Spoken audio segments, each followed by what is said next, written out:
who doesn't want to fuck a contractor?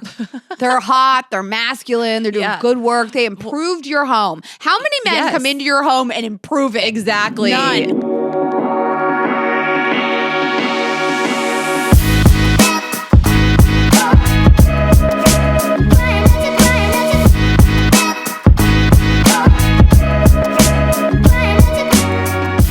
This podcast is a Dear Media production.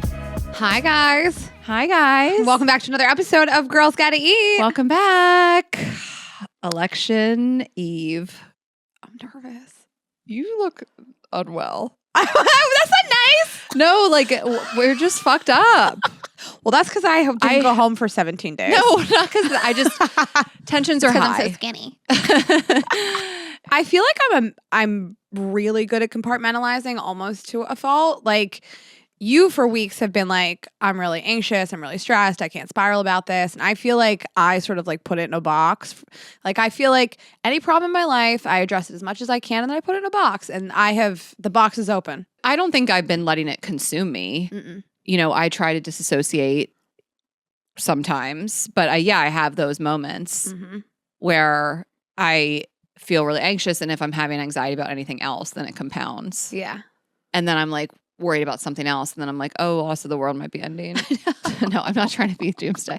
I don't know. We'll talk about it today and just maybe try to how to self-care and calm your nerves as things play out over the next couple days. But we want this episode to be light and fun.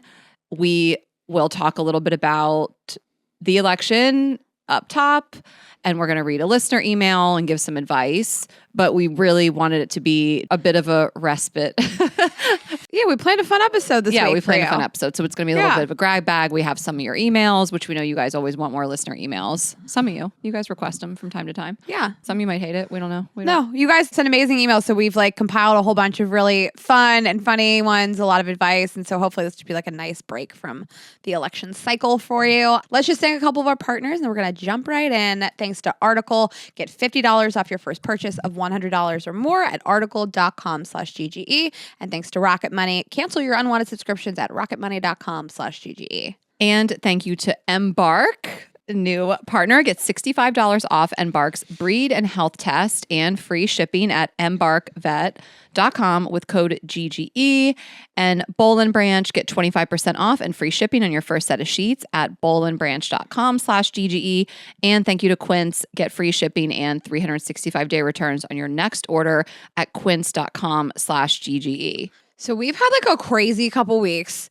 We were in New York. You went 2 days ahead of me to go to a concert. We did the Infatuation live show. Thanks for you guys if you came. Then we spent the week in New York. We recorded with Scott Galloway. We went to Andrew Collins' wedding.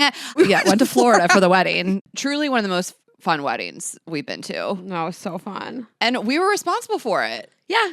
They met thanks to this show. I feel like not enough people thanked us in the speeches. No one thanked us. No one brought us up. So, we love them, but, they owe us. No, I'm kidding. They are just truly the best couple.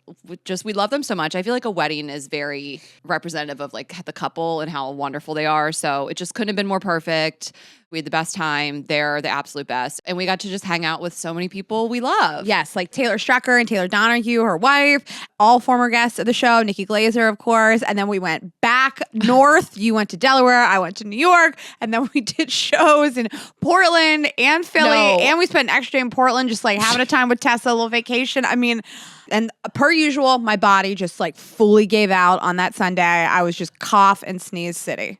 My body gave out halfway through, which I have not been sick in so long. I've been doing so well. My immune system has been really at its peak performance. And in New York, I got that tickle in my throat. And I was like, oh no.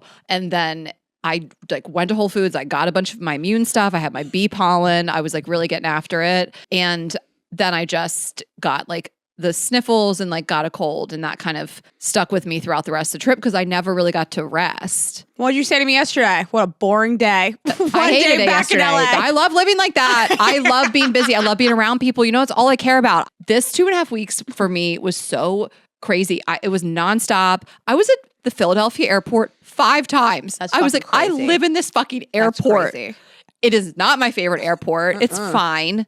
My favorite airport's Boston. LaGuardia and Boston. But I was like, I'm at this airport so fucking much. And now we're in Maine.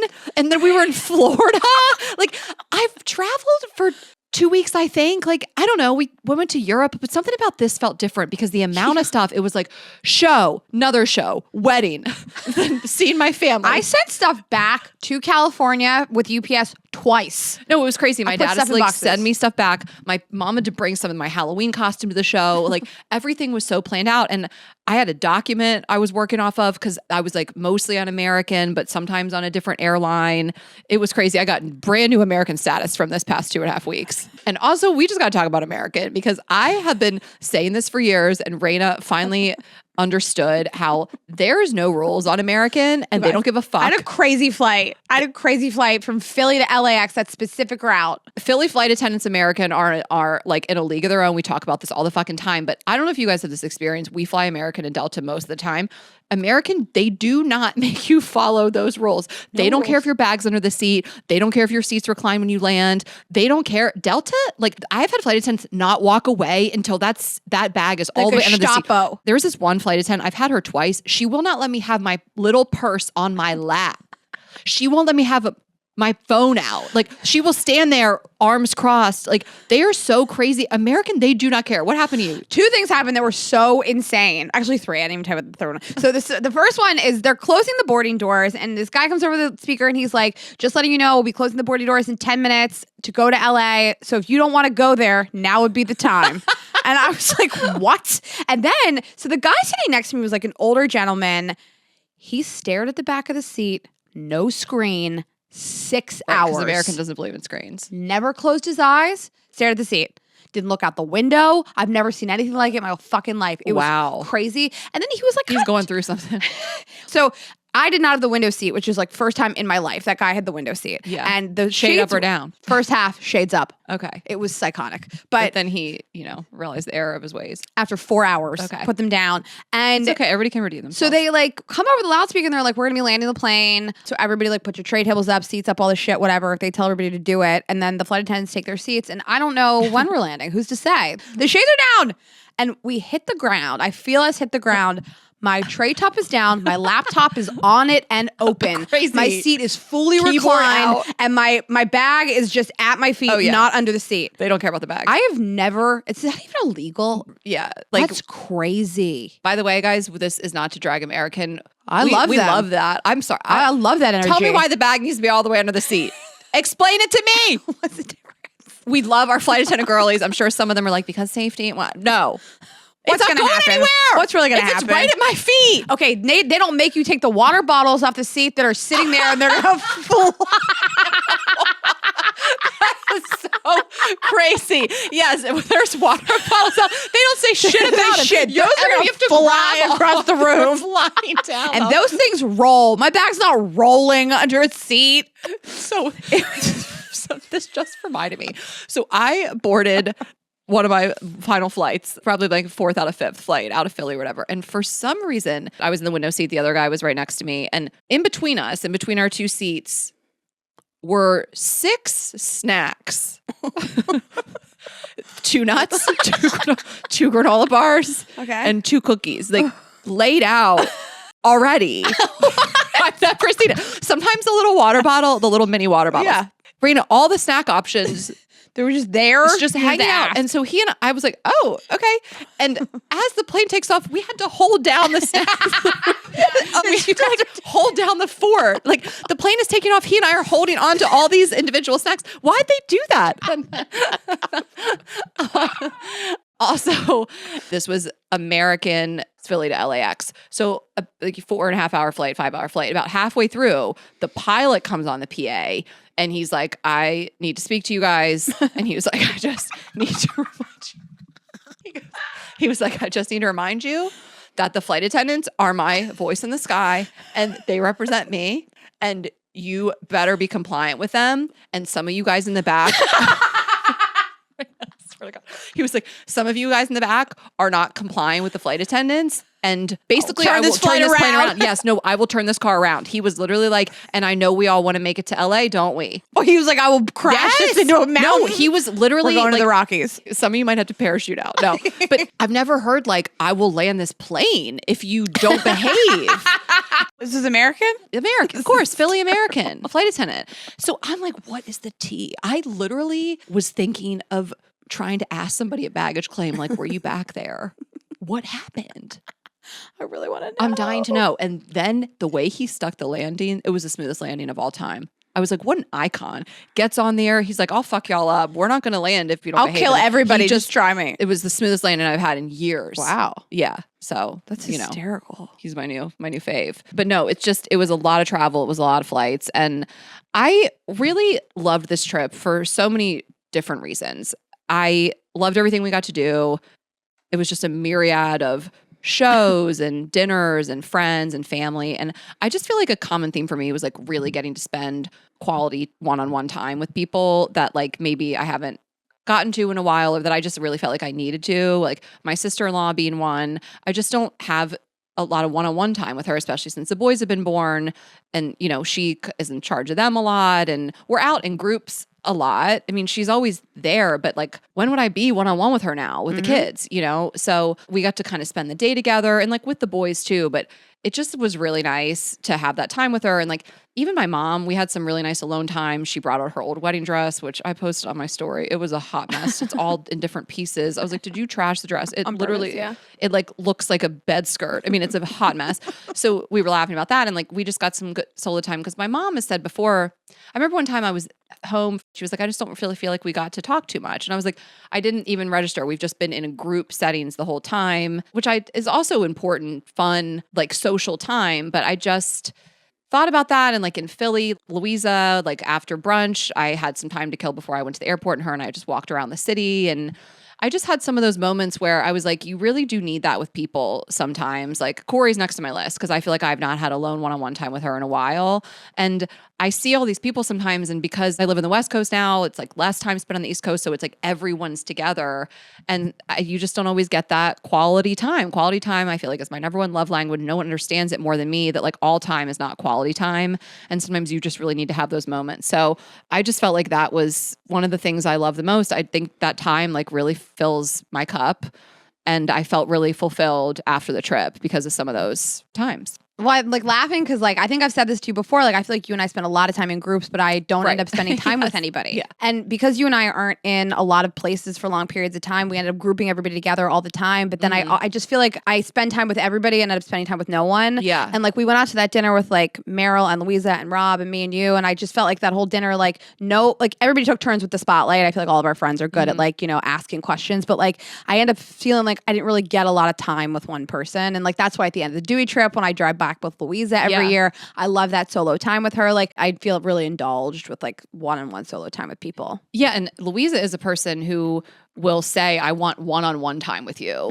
And she's a therapist and, you know, she speaks the language and she understands. But like, I think sometimes people don't think of that. And that hit me when my mom said that to me recently. And she didn't say it like she was guilty me or anything. She was just kind of bummed. And so I'm glad we had that. Because I'd said before, like last holiday season, I spent all this time with my dad because my mom was dealing with the baby being born and stuff like that. And I feel like that was, he and I really got some time together. And we always get a lot of solo time together because he like picks me up at the airport and stuff. But it was a really good trip. And my fiance came to the wedding, obviously. He came to Portland and then he was in New York with me and we went to this concert of this artist that we love. And obviously you and I spent so much time together and, you know, it was nice to like be in Portland with Tessa for the day, kind of off the clock and spend time with her and do like girl time with her. And I don't know, I just felt really fulfilled by the end of it. I just felt like, you know, my cup was full. Me too. I do feel like, really to your point, like I can spend group hangs with somebody 8 or 9 times and I don't find it as friendship building as I do about one time alone with somebody. But like you and I have so many of the same friends. So it's weird if I'm like, I'm going to go out alone with so-and-so because then everybody feels like left out. Yeah. You're the only friend I actually share like every friend group with. Yeah. And like you said to me earlier, like I'm going to go to lunch with Brittany tomorrow. And like, I want to like respect that and not be like, I have to come because I'm going to Paris with her next month. Yeah. And I'll have some moments sometimes with our friend Izzy, who like I didn't spend one-on-one time with her before. We were more friends with Bobby and that's his wife. And so I feel like we're becoming closer with her as we kind of have some like solo moments with her too. And I don't know. It's just something I've been thinking about. And the shows were amazing. That was our first time in Maine. And Portland, Maine, fucking best food city, 12 out of 10. Maine, Oh my you God. have my heart so hard. Ashley and I've been there once. I went 2014. I went alone for some food blogger thing. I don't remember, but just being able to like spend the day with Tessa also, just like not working. And like we just planned so many fun things. You asked people for recs of good hikes to take. We took like a really nice, I don't know if it's a hike or not. I wasn't wearing hiking shoes. I was wearing my Air Force Ones. But Ash was like, it's called a walk. We went to a great cemetery. We had like lunch together and dinner together. We hit the great cemetery. Well, the server at this restaurant had Eventide, which everybody was like, you gotta go. It's the best lobster roll you'll ever have in your I life. ordered two. Yeah. The brown butter lobster roll. Yeah. I ate one and I ordered another one. And we had just had the poutine at Duck Fat. Like I was like, I can't stop eating. We it's sat my down favorite food city. And I was like, so do you guys want to split like one or two? And you were like, we're getting all of our own. And then you ordered a fourth. We just had French fries. the duck poutine across the street. Like I would like not really have breakfast because I was saving up. Like I had like some berries in the morning because I was like, I'm about to fucking send it. I mean, I really can't recommend Portland, Maine enough for like a trip, especially in the pizza. fall. The pizza, like we stayed at the Canopy Hotel, which was beautiful. We loved the bakeries there and the coffee shops and the restaurants. And I don't know if it's such like a hot take, but it really is like such a special place to me. And it's one of the oldest cities in America, but it still feels like modern, and our audience there is so wonderful. People traveled from like New Hampshire and Vermont, Canada, and wow, what a special place. Definitely one of the cutest towns I've ever been in. And we could not have had better weather the whole time. And then Philly was amazing, of course. We did a Halloween show in Philly, and we did something in Philly that we thought was going to stay in Philly. And we are going to do it in New York for sure. And like most likely Boston. And I'm not going to give it away. And we shot a whole video, and I don't even think we're going to release it till like the end of the year because I don't want to give it away what we did. But we did something that we all came up with collectively. Was it Tessa's idea? It was Tessa's idea. Tess had this idea. It involves our strippers, but it was so iconic. Like it went off without a hitch. You and I were born to do that. Like we just coordinated this thing that was so epic. Our minds were blown. My family's minds were blown. Like we cannot wait to do this in New York. And again, like hopefully in Boston too. Yeah. So come to the shows. Anyway, we have a few more until the end of the year. Girlsgotta8.com. Yeah. And then of course our Western shows are coming up. We absolutely cannot wait. Denver is sold the fuck out, but we still have some tickets to Minneapolis and Madison, Wisconsin. First time being in Madison. So come, our outfits are going to be insane. You can dress like a cowgirl, and we can't wait to see you guys at all the shows for the rest of the year. Girlsgotta8.com. So this is coming out on November 4th. I might have a nephew today. I don't know. Yeah, Every you day I'm will. on like baby watch. So my sister-in-law was due on like the 27th or the 28th. And the 28th is her birthday. I texted her. I was like, I hope you give birth today. And she's like, I really don't want to give birth today. Oh, but I didn't she's like realize so that. done being pregnant. Yeah. So we'll see. I'll let you guys know. Maybe it'll be a great week for... I think you will by now. I mean, my nephew's being born this week. I get the keys to my house this week. Let's just hope we get a hat trick with the Kamala win. And the Kamala win. And just one more thing about my house, and I'll share more of the journey, obviously, on Instagram and social media. But yesterday I did a walkthrough with my friend Liz, who owns this company called Realm, and they really just coordinate finding bids for you, contractors, making sure that you have everything you need, and coordinating pricing on that as well. And I'll talk about it more, like I said, on the show later, and Instagram Live before and afters. But her and my project manager met me at the house yesterday, and they're just so phenomenal. I love being with these like two women that are just like such powerhouses and know every question to ask. And they lined up all these contractors to stop by and give me bids on like, I'm redoing cosmetic things like the kitchen, the fireplace, a bathroom, but nothing crazy. You're like the Bachelorette. Yeah, They're that's just what it lining up all these contractors. Should we be filming this? Yeah. I This literally is a was reality like, show in the making. why didn't I take more video? Like, and it's like, Like me, hot single woman buys this beautiful house and then she gets to pick a contractor to fuck. that is literally how I'm hiring them. And it was like so crazy because like Liz, who owns the company, and Charlotte, the project manager, they're both like tall, hot blondes. And there's like me, short, hot blonde. And they just like line these guys up. So like the first guy that came was this like big Russian guy, and he's like bald, and he wore a suit, and he just like knew what he was talking about. And he walked around, made notes and everything I said. And he like said something to Liz about being pretty. And I was like, am I jealous? And he walked out. I was like, that guy's so fucking hot, Liz. Like, he is just this big Russian guy. And as I'm saying to her, I'm jealous. She goes, you won't even believe what's walking in behind you. And then the next contractor walked in was these two brothers, and there's these sexy, tall Israeli guys. And he said something like Mazel Tov on the new house. And I was like, you're Jewish. Oh my God. I was so horny for this guy. I just like couldn't stop watching him. Everything he said, like, I tried to make it sexual. And I was like, I don't know if I can hire this guy because like I feel uncomfortable. He's so sexy. Like, how do you look like that? And you're just my contractor. Did you do a ring check? I looked him up. No ring. Okay. I looked him up on social. I can't find him. That means nothing in LA. But we'll talk about fucking your contractor later in the episode. But I was mentally budgeting like which one do I want to fuck more and like at which point in the renovation. And they both told me the reno is only going to take like 3 weeks max. So like I don't have to wait that long. Right.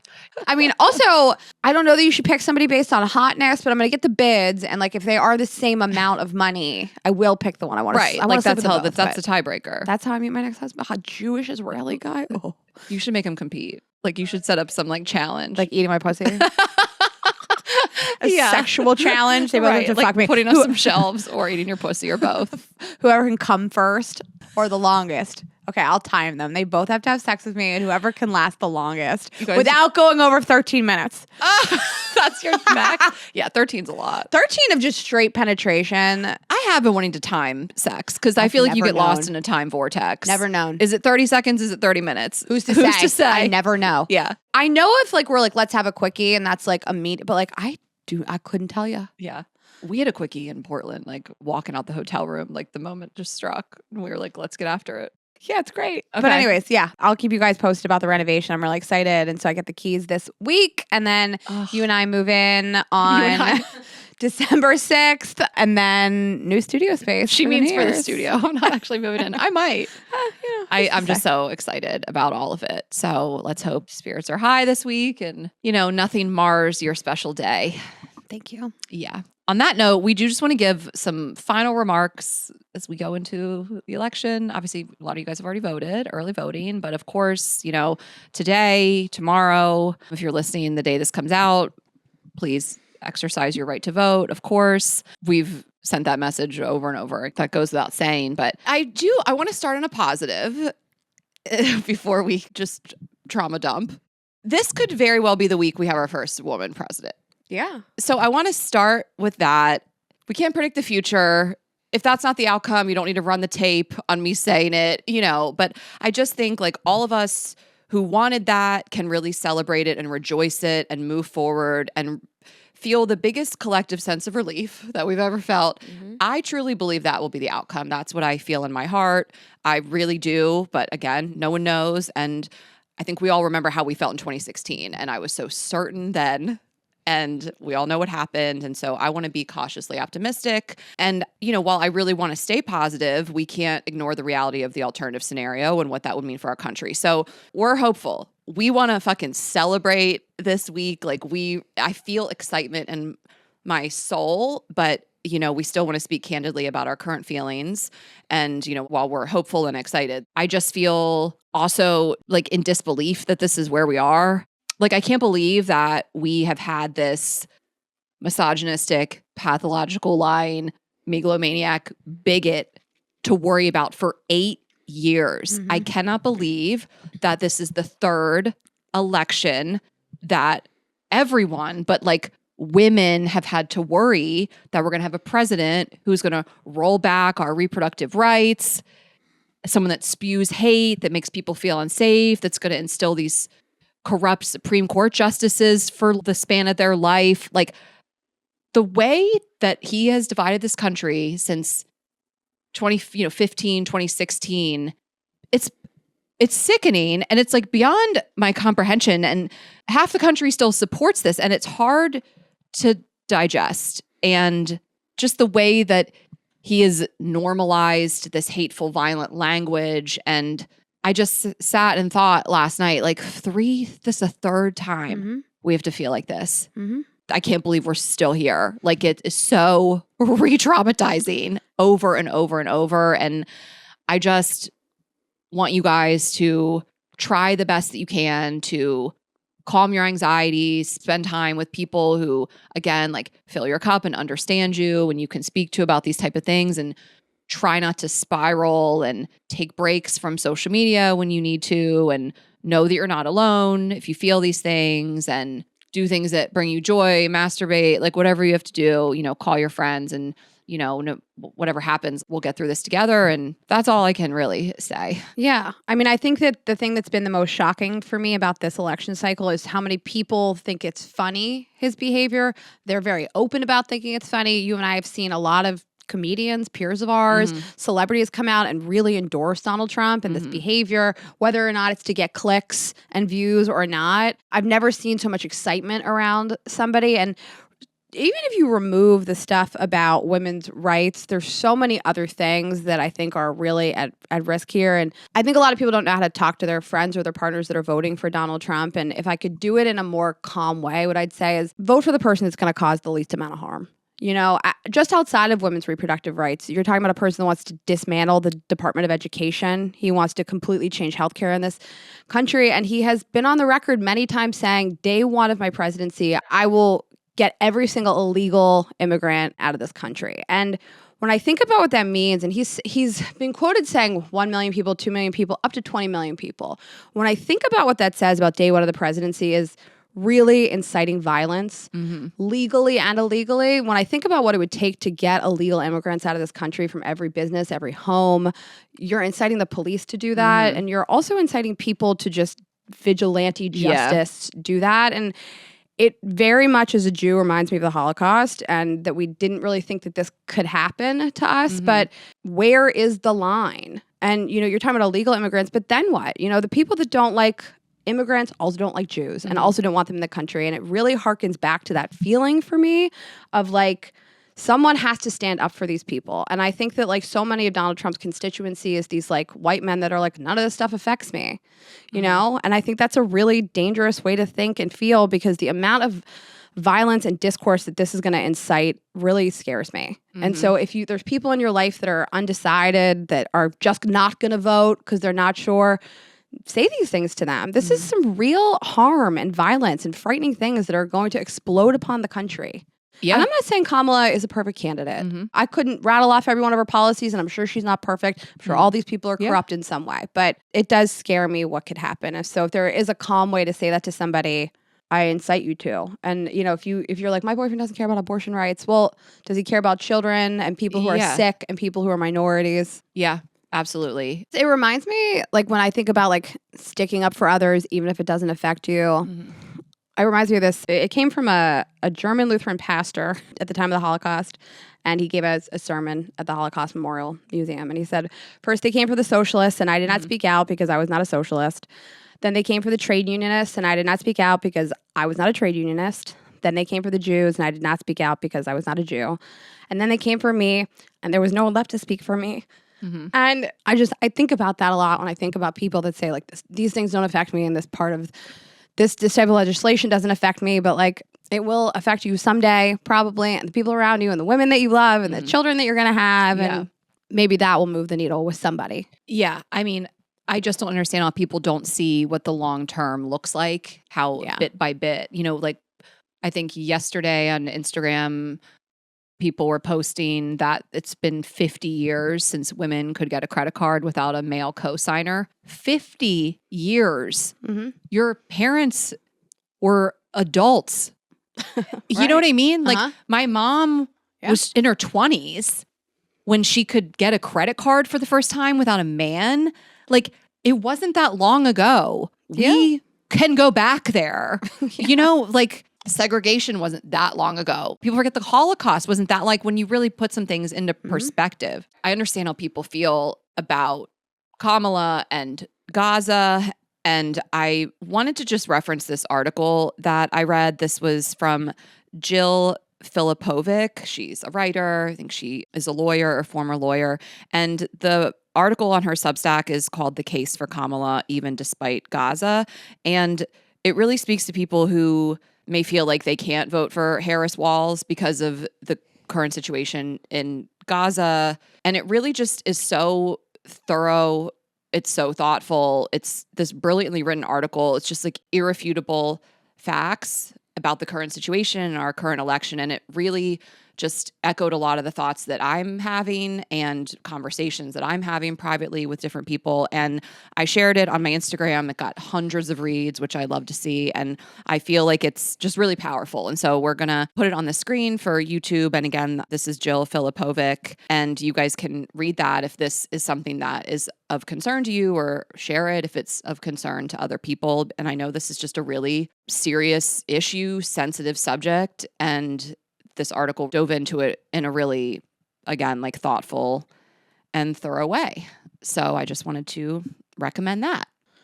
Yeah. So I think a lot of you are going to have conversations with your loved ones, your partners, your parents this week. And I don't think anybody's ever changed another person's mind by vilifying them, yelling at them in their face, saying anything. I know this becomes very heated and very upsetting for a lot of people, but if there's any way to just have a calm conversation and implore people to not be on the fence, not forego voting, go to the polls, vote for the person that will cause the least amount of harm, even that is really meaningful and impactful. Yeah. And we're down to the wire. Obviously, it's tomorrow. So many of you have already voted, but wherever you feel like you can help, you can give someone a ride, an elder person in your community. I mean, there's still kind of things that can be done like right up until the last minute. And there's resources like that. Emily and Your Phone, who we had on the podcast, has great resources and different people you can follow that can tell you things that if you really want to be like, I want to do a thing, there are still things to do. So, okay, we are going to get into some of these emails and lighten the mood. Yes, we want you guys to have a good week. So yeah. Ashley actually went back and handpicked all these emails, and they're fun, and they're silly, and they're great questions. And so we're going to have a fun episode, you guys. Yes, but I'm going to tell you about Embark. So I am so excited to talk about this because it is Azul related. So Embark is a dog DNA test. And if you've ever wondered what your dog is, or if there's more to his or her story, they can reveal your dog's full breed breakdown, so you'll know for sure. So I do not know what Azul is. I have not done one yet. I'm going to do one when the time is right.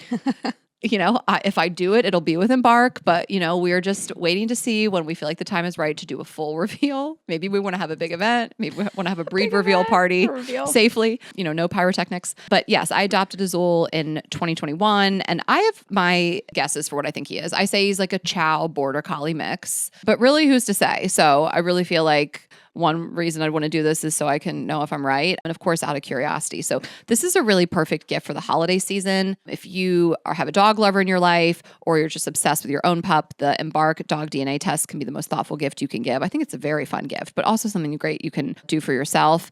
And it's just something personal, fun. It's actually useful. And they, of course, give you the DNA breakdown, but they also screen for genetic health insights. So they screen for over 270 genetic health risks. So you'll know what to look for down the road, and you can find your dog's relatives. That's hysterical. All of his old brothers and sisters? Yes. That got seized? Verde and Roja. No.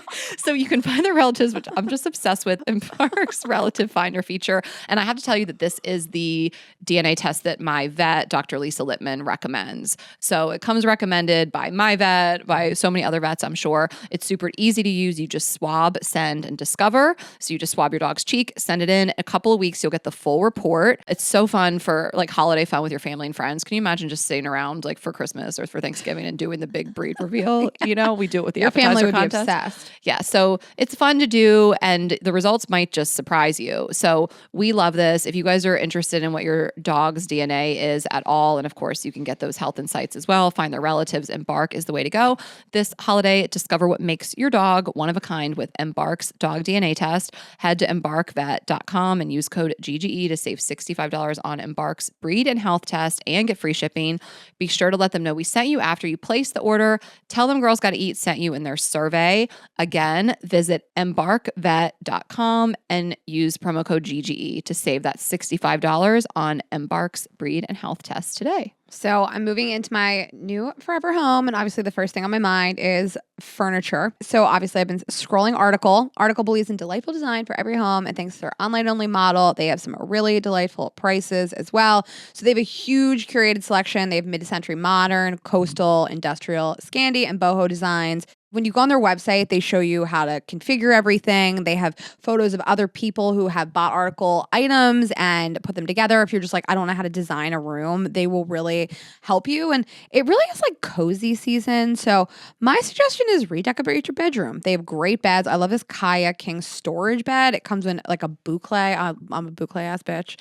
And it has drawers under it so you can store stuff under the bed, which I love, especially in those like New York City apartments where you have no space. They have this great 6-drawer low double dresser. I mean, it is just really so stylish. There's so many ways you can put stuff together, but cozy up your bedroom, you guys. Mm-hmm. They offer fast, affordable shipping across the US and Canada, and their delivery process is really second to none. It's fantastic. It's super, super easy. Article is offering our listeners $50 off your first purchase of $100 or more. To claim, visit article.com/CGE, and the discount will be automatically applied at checkout. That's article.com/CGE for $50 off your first purchase of $100 or more.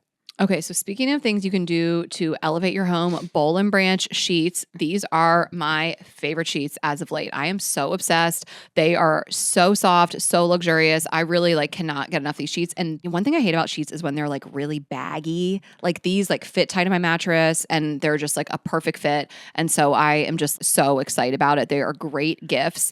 The box is stunning. When we got these, I was like, this is the perfect gift. I think about it a lot. Is an incredible gift. Absolutely. I think about it a lot, the packaging on something, and yes. Do I want to gift it? And this is holiday season coming up. Yes. So you can get them for someone else or, of course, gift yourself. But I've gotten sheets for people. I think it's a great thing. It's something that people don't like to buy for themselves a lot of times. I mean, you just look in your closet and you're like, I have enough of these. Right. But you don't. Boll and Branch's signature sheet sets are made with the finest 100% organic cotton, and they get softer with every wash. They will immediately change your sleep. The dreamiest bedding experience. I'm just so obsessed. So I love the way they feel. They're that. It's that perfect mix between that buttery soft, but also crisp cotton. I just sleep so well with these sheets. I just want to have them on my body, on my naked body. I love the colors that they have. I have the signature hemmed sheet set, and I have a white set, and I also have the natural color. Just want to have a little bit more of that beige vibes going on in my bedroom. And these all season sheets have a breathable, unmatched softness to start and get softer with every single wash, like we mentioned. And with Boll and Branch sheets, there are extended returns for the holiday season as well. And then the signature gift box. So the signature sheets come wrapped and ready in a beautiful holiday gift box. I haven't seen the holiday gift box, but the regular gift box is an insanely beautiful box anyway. So whether it's a gift to yourself or a loved one, this gorgeous packaging will make the holiday season even more special. And it's just going to save you time. I mean, this really is just a go-to gift. So just get on their site and see which ones you want. Again, I have the signature hemmed, and they have some different options as well. They have bundles, they have pillows, and all kinds of bedding. So just get on there and see what you guys want to get. You can gift you and your loved ones a better night's sleep with Boll and Branch. And right now is their best offer of the entire year. For 25% off plus free shipping on your first set of sheets, head to bollandbranch.com/GGE. That's Boll and Branch, BOLLAND, branch.com/GGE for 25% off. Limited time only. Exclusions apply. See site for details. Okay, I'm very excited to get into these emails. Yes. I can't wait. We just went through, and you guys email us all the time. And I just want to say, if you have emailed us and we haven't responded, I apologize from the bottom of my heart. It's really my fault. Don't.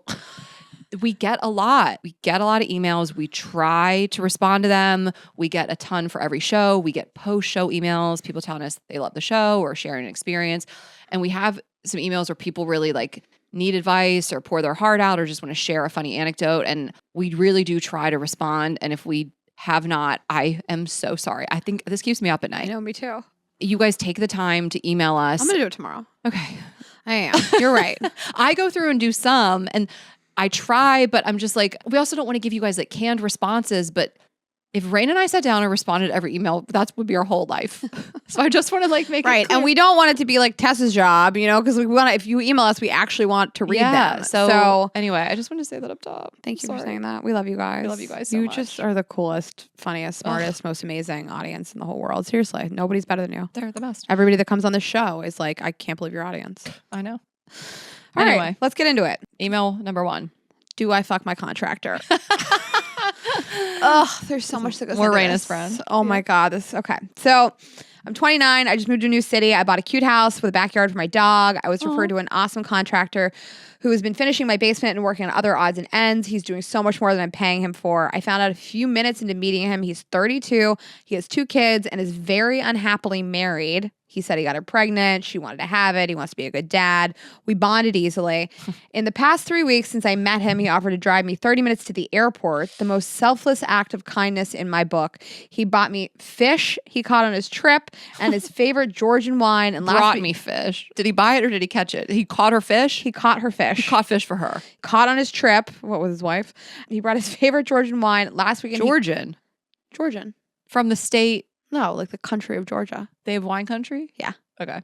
Just I making made sure that up. because I don't there's know. no wine. But I'm assuming Georgian. It's up by Poland. I'm just going to be real with you guys that any wine from Georgia or the Carolinas is dog shit. I think when you say Georgian wine, it means in Europe. Last weekend, he called randomly on Friday night to ask if I wanted to go out to the bars with him and his brother. I'm going to pop off about this guy.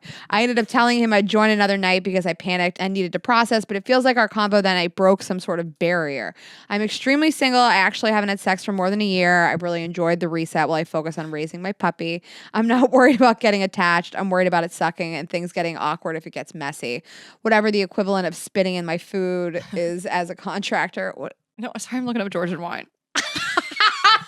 She's worried he's gonna the sex is gonna be bad. He's gonna fuck up her house. He'll be at my house almost every day over the next few months, and I want to continue to work with him over the next few years. Plus, I don't want to lose his very nice rate. When I saw him after Friday, our sexual tension was insane. I don't know what to do. Am I just hyping myself up about living in a porno arena and I used to watch? But it's my contractor, not a masseuse. Am I just horny and over masturbating and need to find a less messy dick? How bad could this really get? And it goes without saying, am I a horrible person for even entertaining this considering he's married? Yes. Okay, I have thoughts. This is 2 separate questions. This is, do I fuck a married man or do the concern? 100%. These are 2, I wish he wasn't married. I wish we were talking about this from a do I fuck my contractor, the way Totally. that you're going to fuck your contractor. Totally. Yeah. I mean, the fact that he's married nullifies the rest of the email for me. He told you within minutes of meeting him that he's married. He's had 2 kids with this person.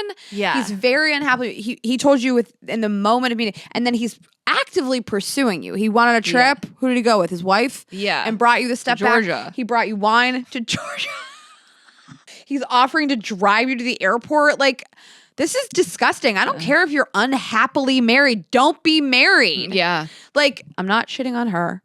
I'm just saying, you and I have had She's confused. She's stigmatized. she hasn't had sex in a year. Yeah. It's not The stigmatized. She's just fantasy super of it horny. all, I understand that. I'm not trying to make her feel bad. It sounds really sexy, and I do think in my life, men have sold me the story that I'm just there because the kids. I don't want to be. I mean, how many men do I know that have told me this exact story? I don't want to be there, man. But it was just the kids, and it's no one's holding a gun to your head to be there. You leave. You don't just start messing around with these girls that you have a professional relationship with, inviting her to the bar, bringing her gifts. Right. He didn't even try to lie and say that they were open. No. He's out here just no, I'm trying to cheat. Yeah. Because people have open relationships, Totally.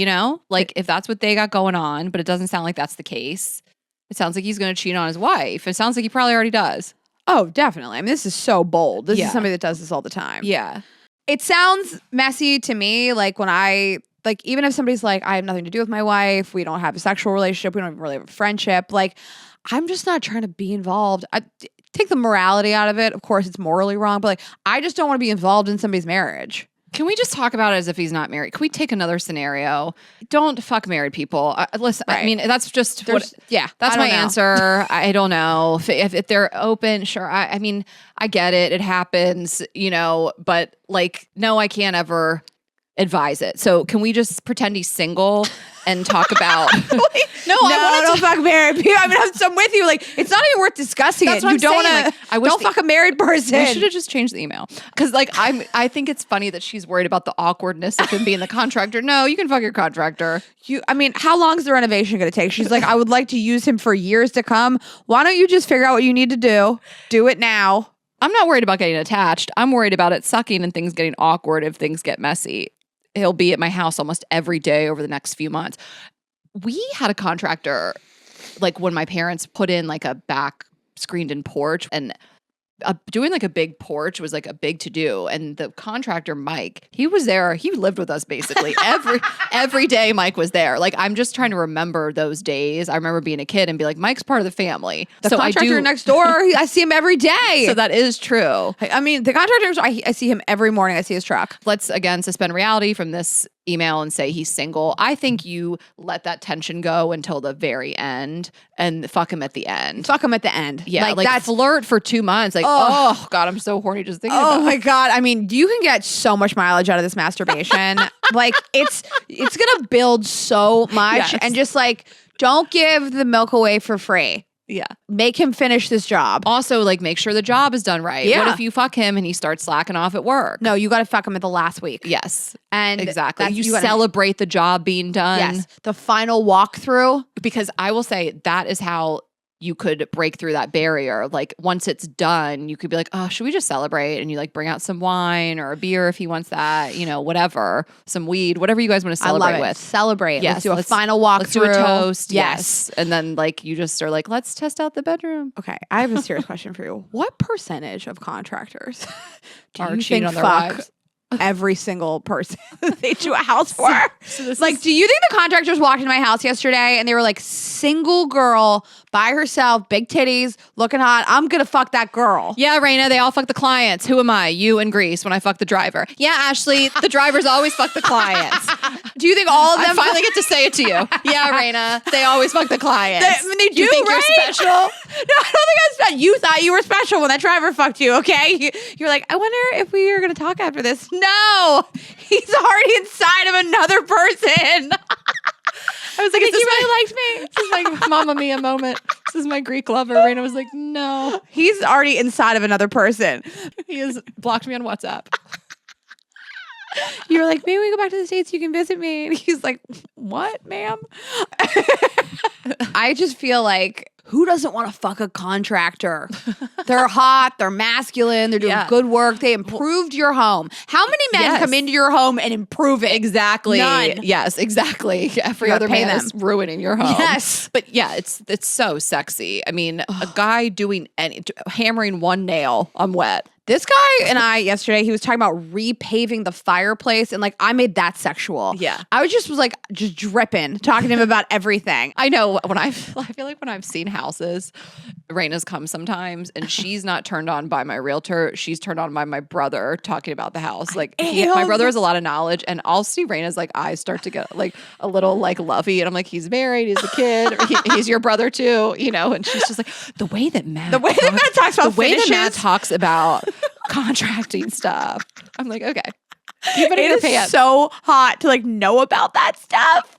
We were on my roof and I was like, so like, what would you do up here? And he's like, you know, I feel like the vibe is like this plant wall. You get some good lighting. And I was like, so if like you and I were like spend time up here together, like what would you want to do? I mean, nothing is sexier. So I think you ride that masturbation wave all the end, all the way to the end, and then you absolutely fuck your contractor at the end of the week. Yeah. It's crazy that this guy told her he was married. Like, he seems like he's totally doesn't have the morals if he is married and he's hitting on her. So why did he even tell you? Right. Why did he even tell her? What's the difference? Yeah. What's the difference like, to this guy? He doesn't care. Because now he thinks that you're the kind of girl that's going to fuck a married dude. Like, I don't know. Does he view you differently in his eyes? Like, I don't know why he just didn't lie. He seems like a guy that would just lie. Who cares? Mm-hmm. So I find that interesting. Obviously, I'm not endorsing lying. I always find it interesting when people like have bad behavior, like in some ways, and then they're trying to be truthful in others. Like, does he feel better about it because you know, and now you're both in this together? Absolutely. Right. Yeah. Because I think he's like, well, you knew what this was. And I also think that like, nothing is so common as a man being like, everything's terrible at home. She's awful, but I stay for the kids. And it's like, he lets you know that so that you can have sympathy for him and that you're like complicit in this lie, but also so that you will have no expectations of him. Yeah. Like that's the other reason why people share that with you, because they're like, but I just want you to know, like, I will not date you, but I'll fuck you. And also, like, I don't know, you want this guy all up in your home. Like, he doesn't sound like the best guy. I guess you have like a good rate, but maybe we find another contractor that you can fuck. I mean, I feel like not married. If you're dishonest in one aspect of your life, you're probably dishonest in other aspects. Yeah. But like yesterday I asked both contractors, I was like, can we put this like floor to ceiling window in and like not apply for a permit? Like, who's gonna know? So whoever lets me do it is the one I'm hiring. They always know. They're always going to know. The city of California. The state. Yeah. Earlier I said the state of Phoenix. And Yeah. I thought Tessa was going to let it slide. She did not. Okay. The next one is a personal fave. The subject line was Unhinged nail tech. Do I stay or do I go? She writes, to take us back to the beginning, my nail tech, who I established rapport with when she was working out of a normal nail salon, decided to start her own business. Of course, we stand a women-owned business. However, the move took her from a chic nail salon into the back room of a barbershop. A bit strange, but in efforts to continue to support her growing business, I got over my reservations and have been seeing her at the barbershop faithfully for several months. You might meet a guy at the barbershop, though. I love it. I love the energy. Well, today she dropped an absolute bomb. She's moving again, and this time to a CBD store. Again, full support of a women-owned business. But I just don't know if I can fathom walking into a CBD store and getting my nails done next to the local suburban dad seeking something to take the edge off. And the vibe can't be great, right? So the question is, do I suck it up and march my ass monthly into the CBD store for a fresh set of traffic cone gel? Oh my God, she did not mention the traffic cone. I love the callback. Or is this so unhinged that I need to find a new nail tech? Love, and she says her name, the confused girl looking for a zen-like nail salon, which is maybe in the back of a CBD store. That's going to be zen. It's going to be chill in there. The vibes are going to be low in a good way. I think follow her to the ends of the earth. I mean, I love this journey. Follow her wherever the fuck she's going to go. This is hysterical. I think it's something funny to tell people. You follow her to the barbershop. You're following her to the CBD store. Do it for the bet. Next, she's going to be like in the fucking back corner of pavilions. Like, I don't know where she's going to be. It's not a weed shop. It's a CBD Well, maybe it's where store? they live. Like, weed just isn't like legal everywhere, right? Interesting. Yeah. I mean, I love my nail tech, and like I unfortunately had to get a manicure in New York, and I picked this like great place in the West Village, and I didn't like it, and I missed my girl, and I hated it. I hated every second. I would follow her to the ends of the earth. Jessica at Pinky's Nail Salon. I just love her. I'll follow her anywhere. But I don't know, like I've gone to weed shops in California. I'm not dying to get my nails done there, to be honest. Yeah. This is about whatever your personal preference is. My nail tech, Julieta, comes to my house now. She does house calls. It's a big LA thing. I feel like that people like do this stuff in the home, and I feel so blessed. And it's like not that much of a price difference. She's incredible. She's been doing my nails single-handedly, no pun intended, since March of 2023. So she's like part of the fam, you know, like she'll be at my wedding, right? Like it's just, we are girls. Like, but if you want to go and have a salon, nice, relaxing experience and you're paying for it, like you're allowed to do that. Like I want you to support this woman. She's not supporting you. But if you don't want to be there, you don't need to go there. Like it's your money, and if it's an experience that you want to have. But I think there's a lot to be said for the same person doing your nails. Like I really feel like one of the reasons my nails like are so naturally like long and strong now is because I've had the same woman doing them. She knows how to like keep them healthy. I don't know. I just want to be in a place where I enjoy the vibes, and like I don't want to be like only criminals go to drugstores, because I go to drugstores. I go buy weed at stores in California, but like I don't want to get my nails done there. I'm trying to be in and out as fast as humanly possible. It's weirdly sterile. Everything's just like behind these I don't want to do it. I like the vibe at my place. It's just a bunch of women. I always see people that are like listeners. I can relax. I get a massage. I'm not trying to, the vibes are not for me. Yeah, like what is the setup at the CBD store? A barbershop is still to me like very much in the same line of like salon. Yeah, it's a salon. Right. So what's back there? A folding table? Yeah, I'm not doing it. You're doing it for the bit. I'm not doing it. Don't feel bad about whatever you want to do. Yeah. You know? But then what if the nail tech like blows up? Then you go back to her. And she tries to go back. She's like, no, you left me when I was down. You tell her you moved. You moved temporarily. I think that she's not supporting you. And I think you got to support you, because you have no one in this world except for yourself. She's trying to make a living. Okay. Well, here's the thing. She doesn't know the vibes yet. Some of these stores are nice, and the vibes might be good in there. Just go once. Right. So why don't you go once to support her? And if you're like, I hated that and I felt uncomfortable and it was weird, then don't go back. But like, you don't know till you know. Like the weed shop I go to out by the airport, it's not on a street that I really enjoy. I don't like the area. I'm in and out. And I wonder if she'd come to your house. I don't know. Ask her. Yeah. She seems to move around a lot. Yeah. She's mobile. So it doesn't hurt to ask. I'm very excited about this next email. Okay. It's about friendship and weddings and bridal parties and all kinds of stuff. Okay. I'm having 2 maids of honor at my wedding, my best friend and my sister. Since we aren't super close and she lives in another state, I wanted to have my best friend be one as well, along with the fact that she lives in Milwaukee with me and we can plan things in person. She's always had an eye for design. I thought she would enjoy this role, seeing as she's been my best friend for 9 years and we've also been roommates. Unfortunately, it has not been how I thought. I spent so much time on her and everyone's proposal gifts, getting extra special things for her and my sister. Her reaction when I asked her was a little weird. She immediately complained about having to do a speech on the wedding day.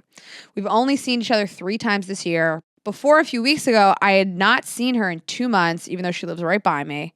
I asked her many times to come over for specific things like bridesmaid dresses, bachelor party planning. She seems to always have an excuse for not coming. I found the bachelorette Airbnb on my own. I paid for it on my own in full. She did not come wedding dress shopping with me, but instead, I'm just going to kind of paraphrase this because I don't want to give details about these people, but the friend did something else that she had tickets to as opposed to coming wedding dress shopping with her. Yeah. But she said I really wanted her to just see me try on the dress of my dreams for the first time, and now that's not a possibility. I have other friends in my wedding party, and everyone, even friends not in the bridal party, have offered to help me with anything I need, but she hasn't. She hasn't asked once how wedding planning is going. Even my hairstylist asked me that. I don't know how to go about this conversation with her. She has had very bad reactions in the past when I've expressed my feelings. She's done some messed up stuff to me, but I've always forgiven her despite it. I've even had to block her while she was typing because she was saying the meanest things anyone has ever said to me, and I didn't want to see any more in fear I would never forgive her. After writing this, I know I probably look stupid and the answer is clear. However, I have issues with confrontation and expressing my feelings due to past trauma. I really don't know how to start this conversation. Should I ask her if she's up for the duties still and feel it out, or express how I really feel and demote her? Or should I have my other friends step in and just keep the titles as is? This year, I've made a lot of sad realizations in some of my friendships. I don't think she values me the same way. It seems that I'm her go-to for all her problems, but she never asks me how I'm doing, let alone hangs out with me. I've had a lot of traumatic events happen in the past couple of years with little support from her, and it's sad because we've been attached at the hip for, she says, the last about 6 years.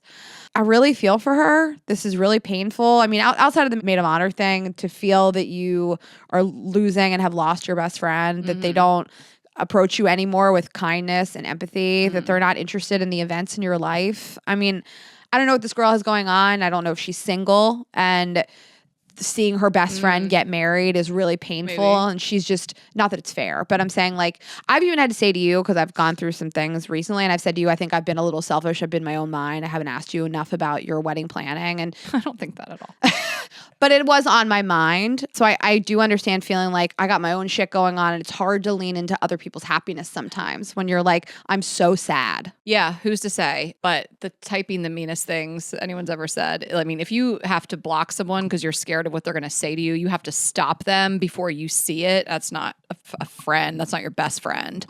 Like, friendships come and go and ebb and flow. And, you know, Rain and I both had friends since we were kids in our lives still. But this, I mean, you can't hold on to people that are not serving you and, in fact, being mean to you, hurting your feelings, making you not feel supported. It's crazy because she is a sister. You'd think this would be about a sister. Like, when you're reading it, you're like, that's some sister shit. You know what I mean? And, like, you don't need her. Like, it sounds like you have your sister as your maid of honor, and you have all these other girls who are willing to kind of step in and support you. And if you need help planning or whatever you have going on, I do not think you can keep going down the road with this girl as your maid of honor and just feeling disappointed over and over. It feels like it would be such a relief to, like, relieve her of these duties, but it also sounds like she's going to flip the fuck out. So I don't really know, but I don't think you want her up there on your wedding day. I don't know what she has going on in terms of, like, what it would look like to demote her. Like, are they all standing up there is what it sounds like. It sounds traditional, and it sounds like there's 2 maid of honors and then there's like 4 whatever the fuck other girls. So I don't know. I mean, Maya Rudolph demoted Kristen Wiig and Bridesmaids. She just said, like, I think we're gonna let Helen handle this because Helen knows the owner. But it's not great, and I don't know how you communicate best with her. Like, I, of course, think the best route is always like a face-to-face, look someone in the face conversation. But, like, is this better in an email. It sounds like she's scared of what she's going to do. Well, it's double back because she's already saying like, I've had some trauma that makes it hard for me to have confrontational conversations. And on top of this, this person flips out. They make it about you. They say really mean stuff to you. And so she's like, whatever I'm going to say is going to open Pandora's box to some really like violent aggression towards me. Which is not a friend you need in your life. And again, like the sister, that's a shame because she says she's not that close with the sister. Because normally I'd be like, if your sister's got your back, stick your sister on her, but it sounds like that's not the case. They're not that close. She said she's in her late 20s. This happens a lot with friendships in your late 20s around your wedding. I mean, there's almost nobody that I have ever met that had a wedding that didn't have some type of issue with a bridesmaid. And this was a kind of watershed moment in somebody's life. And I think that if you're really scared of confrontation, there is nothing wrong or weak about putting your feelings in an email. I think this is a time to use I statements. I think you can say like, I have been disappointed with the quality and quantity of this friendship. I have felt uncomfortable in the past at your responses to me when faced with conflict. Like I always say like, don't use a lot of I statements, but like this is the time to say, this is how this has made me feel. This is how it's going to make me feel on my wedding. And it not like if you're not up for this, you don't have to be here. Just like, here's some concrete examples of times I would have loved for you to show up for me. I don't know what's going on with her, but you can say like, maybe this is tough for you. Maybe this is not a priority to you. Maybe you think getting married is stupid, but it's important to me. And I would hope it'd be important to you. And it doesn't feel like that. And so I'd love you to give you the opportunity to tell me I'm wrong. But otherwise, like, I'd love my sister to be the maid of honor. You are welcome to stand up there with me on my day. But other than that, I don't really feel comfortable with how things have been going. Yeah. And then let your other friends support you. I mean, she says, I have other friends at my wedding party. Everyone has offered to help me with anything. Like, it sounds like she has friends that are going to be there for her, and just know that you have them and know that they will support you, especially knowing that you're going to need it more if you have to demote this other girl. Like, it sounds like she has friends and support in her life. And I feel for her that she's gone through these traumatic events and that she really honestly feels scared. She feels scared to tell someone who she calls her best friend how she's made her feel. You're not supposed to use you statements. You are supposed to use I statements. And I just really want to back up what I said. What? In an argument, you're not supposed to say you did this. You're supposed to say like, I feel like this. Yeah, and I just said like 5 times, this is the time to use I statements. It's always the time to use I statements. Oh, yeah. You know what I'm saying? No. Like in a confrontation, you're not supposed to say like you did this and you did this and you did this. But like before, I was like, now's the time to use I statements. But it's always the time to use I statements. No, sometimes you can do use. What if you did this? Sorry, sometimes you have to say you did this. I get it. And I feel this way. But sometimes it's like, here's what you did. What do you have to say about it? I mean, we took out some of the details from this email, but there were quite a few details where you can say like, here's examples of stuff that you did. Like, you won't plan this bachelor party and you didn't show up for my wedding dress fitting. You're saying and, like, use you statements? I'm saying like in therapy, a therapist will say to you, like, use I statements. But you're saying now's the time to use you statements? What? That's what you just said. You didn't do this. You didn't do that. I'm saying earlier I was talking as though I was saying something really profound, like now's the time to use I statements. But then you said it's always statements. the time to use I But statements. then what you did was say, you did this, you did this, you did this. I'm agreeing with you that at this point you can say Bottom line is now is the time to use you statements. Yeah. This and bitch call her deserves bitch. you statements. I mean, I guess this one really got under my skin. I really feel for her. And I've seen so many people really have terrible fallouts with a friend over a wedding, but like this person clearly has given you multiple examples of not wanting to be there for you. Yeah, so we left some things out, but this friend has really fucked her, by the way. Yeah. Like, we left some specific stuff out with some guys. Like, this is her best enemy is what it sounds like. Like, when you're reading it, and again, she knows that. She's like, I feel like I'm writing this and the answer is right in front of me, which also what we say sometimes is read back your own email. Sometimes when people ask us for advice, we say that with love. We're like, the answer is right in front of you. The fact that you sat down to write this to us, you know the answer. So it's like she already does know it. And she's probably even like embarrassed that she has to write all this out and be like, yeah, duh, this girl is a fucking cunt. This is also very, like, I hate to be like, you're a statistic, but it's extremely textbook to be like, this is everybody's story. I was friends with somebody in college. We stayed really good friends. Around the time of my wedding was this watershed moment. Like, you start to realize the people that make you feel bad, like, those people can't be in your life. And that is always in sort of like your late 20s where you're like, I feel bad from interactions with these people. When I saw the sentence of, I had to block her because I was afraid of what she was going to Yeah. say to me. I was just like, that person shouldn't even be standing at the altar with you. That cannot be your friend. Yeah. No. And that person should get help. And that person will realize at some point how to have conversations with people without destroying them, attacking them, making them feel so upset. But it doesn't sound like today's the day. Yeah, exactly. And that is totally what Raina said. Like, friendships do change. I mean, Raina and I met in our 30s. I mean, and look at us now, you know, like just because still in my 30s. Just because that was your best friend when you were like at one point in your life doesn't mean you have to like stay. Like, that's my best friend forever. Yeah. You know, like that's just not always the reality. We say it all the time, like having a history with somebody is not an excuse for bad behavior. Like that doesn't guarantee somebody a future in your life. Okay, we are just going to take another quick break and then we will get back into it. I am so excited to tell you guys about Quince. This is everything you need as we get into cooler weather, sweater season. Nothing like slipping into a cozy sweater from Quince. Quince is known for their Mongolian cashmere sweaters from $50. Oh, would love it. I bought some in cashmere the other day. I'm not going to name any names, but it is a brand that we like to hate on. And when I got to the register, I was like, what? I support them, but the size of their logos does not support me. This cashmere hoodie, I knew it was cashmere, but I still got to the register and I was like, excuse, what did you just say? What, like, literally, what did you just say to me? No, I didn't check the price because I just had it in my head. I know what their stuff cost. I got there. I was like, no. I was like, shut up. She was like, no, I know. I was like, okay. So Quince would never. Cashmere starting at $50, like we said. Beautiful leather jackets, cotton cardigans, soft denim. And I've always talked about their washable silk. I just like really love the silk skirts and you can pair them with the sweaters. There's this beautiful wool cocoon coat that's only $169.90.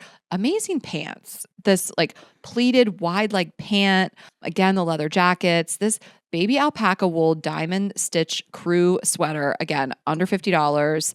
Everything is just, I'm just obsessed with. And again, if you live in a climate that's not really going to be conducive to sweaters and coats and cashmere, they still have everything else you need to. And you're like short sleeve, sleeveless, all different climates. Again, like the washable stretch silk, you can still get your camis and everything and just pair that. They have amazing bags, great stuff for work and great stuff just for lounging. Like they're super soft, fleece cropped wide leg pants. This is $39.90 for these pants. They're a bestseller. They are the most comfortable thing I own. And again, they just have that like wide legs. They're not going to be all like weirdly tapered at your ankle. They just like look so cute and they're great to lounge around.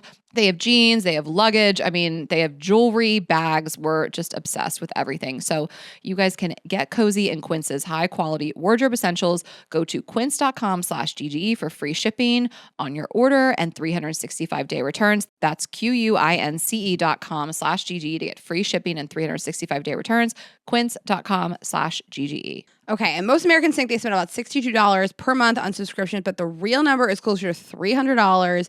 That is a huge difference. Even if it's just a couple of subscriptions fall off your radar, those recurring payments you don't even know about can really add up. Thanks to Rocket Money, I'm no longer losing money because of the subscriptions I forgot about. Do you know how much stuff I subscribe to? Every time I can't read an article and they're like, subscribe for the year, and I'm like, I'll just subscribe for 1 month and then I'll cancel it. Yeah. 50 different subscriptions. No one remembers to cancel. I would never remember to cancel it. I write notes on notes. I don't remember. Rocket Money is a personal finance app that helps find and cancel your unwanted subscriptions, monitors your spending, and helps lower your bills so you can grow your savings. You can see all your subscriptions in one place and know where your money is going. Rocket Money's dashboard gives you a clear view of your expenses across all your accounts. I mean, I literally just don't know. And they'll even try to negotiate lower bills for you. So sometimes up to 20%. They automatically scan your bills to find opportunities to save. I mean, who doesn't want to save money, you guys? And they have over 5 million users that have saved a total of $500 million in canceled subscriptions, saving members up to $740 a year when using all of the app's features. I mean, buy a really expensive pair of shoes or 3. Stop wasting money on things you don't use. Cancel your unwanted subscriptions by going to rocketmoney.com/GGE. That's rocketmoney.com/GGE. rocketmoney.com/GGE. Okay. We have an email that is a personal favorite. The subject line was just the ick. But it's very different. This is unique. I've never heard a scenario like this. We've heard it all. And, we still get surprised from time to time. So she writes in, hi, longtime listener, first time caller. I love when people start it like that. I've listened to every episode, but recently got a little out of order with them. And just today, I listened to the episode where you discussed the ick. I've really only had one ick. It grosses me out when couples match. I can't explain it. I can't identify a childhood trauma associated with it, so I'm not sure where it came from. I love that she wanted to reflect and think where it came from. A little over a year ago, I was pursuing Hinge, as one does, and found the profile for an enormous man with a dangerous job. I love this girl. Sounds like you're a vibe, Raina. We matched. We fell in love. We have since moved in together and started planning our future. At no point did I think this man would want to match based on the fact that he wears camo and uniforms for work. So imagine my surprise the first time we were going to meet my parents for dinner and he asked what I was wearing. I told him jeans, boots, and a black sweater. 2 minutes later, he came out of the closet in the same outfit. I thought he was fucking with me. He was not, in fact, fucking with me. And now, no matter where we are going, he wants to coordinate outfits. I have attached some photos for reference. I'll probably still marry him, but honestly, I can't believe this is my life. The worst part is people look at the two of us and immediately give him sympathy looks. Like you made him do it. Like, oh, of course, this blonde lady is forcing you to wear a red flannel to match her. Meanwhile, I have to suppress an urge to scream, I'm the victim here, not him, me. The pictures are one photo. It looks like maybe when they met the parents or whatever. They're wearing the sweaters, the jeans, and the boots. The next is the red flannels. And the next, it looks like maybe they're going to a wedding or some like dress up event. She's in a yellow dress and he wore a yellow tie. Why do you think he wants to do this? Okay, I have a theory that it's that he doesn't know how to dress. And so he's like, I'm going to dress like this woman. I'm going to dress like this lady. He's like, she really knows how to put an outfit together. And so I'm going to do this with her. Also, the fact that it sounds like he's in the military. She said camo and uniforms. What else is he? He doesn't know how to dress. So she's like, I wore a yellow dress, so he wore a yellow shirt. Okay, here's my feeling about these couples. I think it's actually kind of cute when couples dress like on vibe together. Yeah. There's like a grunge couple or like a fancy, I love it. I don't know, a fancy Montauk couple. Like I like when they're just like on the same vibe. Yes. I don't even mind like color coordinated a little bit. Like you've chosen neutrals today. You've chosen all black today, all florals. Like having the same outfit like you and me do all the time is crazy. Yes, like you're getting family photos. Like you're going to take Christmas, like you're going to Sears to get like Christmas photos done. Like the way that people are looking at her like, oh, that lady must be insufferable, making her man dress like that. I wish she would have explained to us like why is he doing this? I know, like I want so much more information about their relationship. I also really believe in them and I think they're going to make it. But I want to know why. You can easily ask someone that you're going to marry, like, why do you like to do this? And I don't know if it's worth saying, like, I have to tell you, I have one turn off and it's dressing to like this is a person you're going to be with. It sounds like they have like a nice, healthy relationship, you know, like why not talk about it? Yes, dressing identical is something I'm not into, but I also love to dress like. I mean, like my fiance and he got me these Travis Scotts. I got him Travis Scotts. They're like the same colors, but like inverted. We like will always kind of be wearing like all black, or we wear like long camel trench coats. We're all black on vacation. I like that we're on vibe. Like I'd rather that than like I'm in like all black chic and he's wearing like khakis and a polo. I love it. He would never. I love when a couple looks like they are of the same theme. They both wear jeans and a sweater. They both wear workout clothing. Yeah. Like that is what I love. I'm like, that's sexy. We look like a fucking team. We showed up to play this game together. Yes, we're on the same team. We're in the same uniform. We're not a Halloween costume. Like, what are we doing? Matching? That's I know. Crazy. Like someone once said, you guys are a very aesthetically pleasing couple. And I was like, that's a huge compliment. We're both tall and skinny. Well, okay. Well, that's probably what they meant. But I think we dress like you have a similar, like, you know, like you have couples like somebody just dresses more expensive than the other person or just like fancy, not fancy. I mean, you guys you dress. I mean, I feel so blessed. Like he came in well-dressed, likes nice things, has nice clothes. Like he's picked some stuff up for me and I've like bought him some nice things and he's bought me really nice things. Like his taste, I mean, the jewelry and the shoes and the things that he's bought me, I'm just like, they're so elevated. Like I love that I haven't had to even deal with that. He came in ready to go. He did. Remember that one time me and him wore the same outfit? Yeah. Like white sneaks, green pants, white shirt. That was crazy. But I ask his advice on my outfits. Like he's just got style and I really love it. And but this anyway. guy's like, she's got style and I'm just going to do the same thing as her. It's crazy. This is a pick your battles type of thing. Like, I think she can try to get to the root of it. If it really starts to irk her, I do think it's worth saying something in like a loving way. And like, babe, this is just like, I want to look different. Like, I'm a unique person. I'm an individual. Like, I'm an independent woman. Like, I don't want to match with you. And like, you can be cute about it. But otherwise, it's like, it sounds like they got a good thing going on. Yeah. And this is just not something that's going to bother you about a person when you're in love. It's not an ick when you're in love, but it's annoying. He sounds quirky and cute. I think I like this guy. Okay, hear me out. What if he's been trolling her this whole time? What if I'm telling you, like, you never know. Like, early on, she might have said, like, my one ick is this, and he, like, clocked it. Maybe she was drinking. She doesn't remember saying it. And now, her friends told him, like, what if he's been trolling her this whole time? Maybe she was like, a past trauma for me is like my mom always made me my sisters dress alike. And I just like, I don't like feeling like I'm not an individual and I have to wear the same thing as other people in the room. And he was like, got her. But she doesn't even know what trauma it's coming from, remember? She already talked. She doesn't remember sharing it. She was drunk. That's what I'm saying. What if there's a world and they were just having like a little too much wine one night and she told him this and he's just trolled her ever since? I'm obsessed. I want to hear from him. Yes. I like him. This is like an adorable ick. Yes. All he wants to do, he wants to let everybody in the room know that's mine. We came in the same outfit. That's why I dressed the same as you. So funny. Okay. And we're just going to do one final one to go on theme with the election this week. And we've gotten a few like this. This is not the only one. This is just the most recent we came in, but we've definitely gotten emails from women saying like, I think my partner is voting for Trump or he is voting for Trump and I don't know what to do here. And we obviously feel your pain and that struggle. So she writes in, she says, hey ladies, got to start the traditional way, tell you how much I love you and your podcast, the merch, the vibrators, all this really nice stuff. She's been in multiple shows. We love that. So thank you for supporting us. Anyways, she said, my recent dating woes stumped the group chat. So it was time to turn to you guys. She's already consulted the group chat on this. A little background. I'm 24, recently moved back home, started dating a friend I went to high school with. He's also 24, who was living in our hometown. It's been great. He is kind, makes me laugh. The sex is great. I really like him.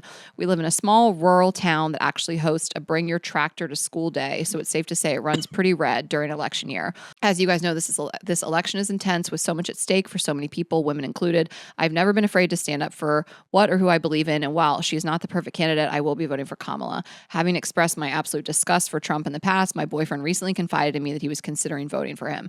This took me aback. I was shocked and hurt that someone I was growing to have really strong feelings for could vote for such a horrible human being.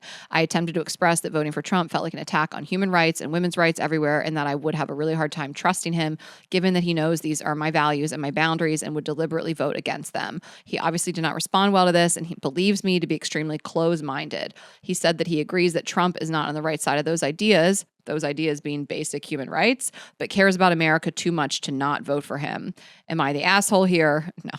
Am I taking this too far or being too extreme to say I would not continue the relationship if he votes for Trump? Obviously, the right to vote for the candidate you see fit is so important and essential to democracy. I would never want to take that away from anyone. I just feel so guilty making him feel like it's me or him, but how can I not? I guess what I'm wondering is, where do you draw the line between compromising or standing your ground, and not just in politics, but life in general? What also like a beautifully written email. And so like, we just appreciate that. Kind and empathetic. Yeah. And I don't ever want to take away from the fact that like somebody was raised in a different part of the world than I was. Like his parents, his whole life probably were Republicans. Mm-hmm. He's grown up in a part of the world that's very red Republican. He's a white man.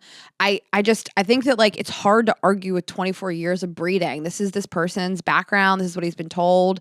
But it sounds like your values don't align. Yeah. And it's hard for her to go up against him and say, like, I don't like this and you don't support me, when he's like, but my whole news feed is supporting this candidate and my social media is supporting this candidate, my family, probably my friends, everybody around me. I mean, you're up against a lot. So I want to validate that. And I don't want to say, like, he's so terrible. Like, I understand that other people have a different life experience than me. Mm-hmm. But it would be very difficult for me to be with a person that it just sounds like your values genuinely do not align with this person. That's what it is. At its core is the values don't align. You want to have kids with this person, like think down the line.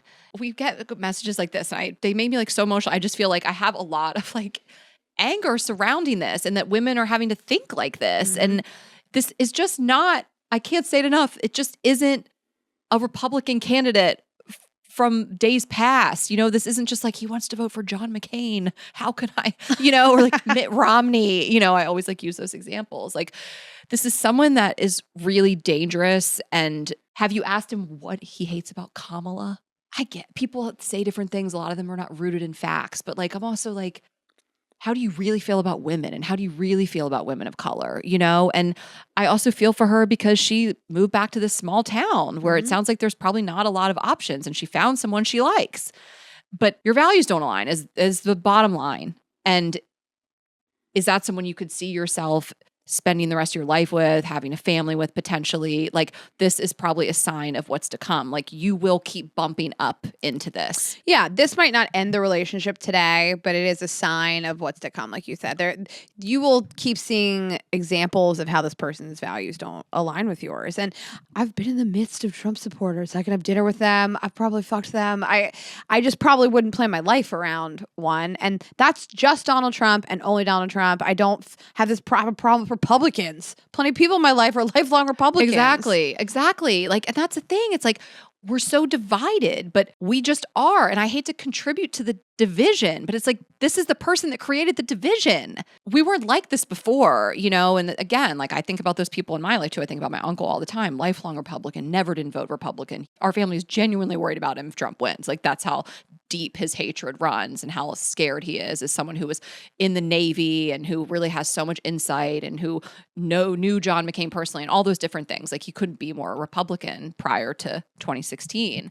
And so I feel for these situations. That's all we can say to you. Your values don't align. I love the Michelle Obama speech that she recently gave. It's in full for the most part on her Instagram. I posted on my story and I said for women who have these concerns, like, why don't you sit down and watch this with the man in your life and see what he has to say. And if he finishes watching this, because it is so much about like, this is what this means for women. If he really watches that and you really ask him, like, what do you think about that? Don't let him divert with Kamala this, immigration this, borders this, economy this. Again, a lot of which will not be rooted in fact, but really ask, what do you think about this?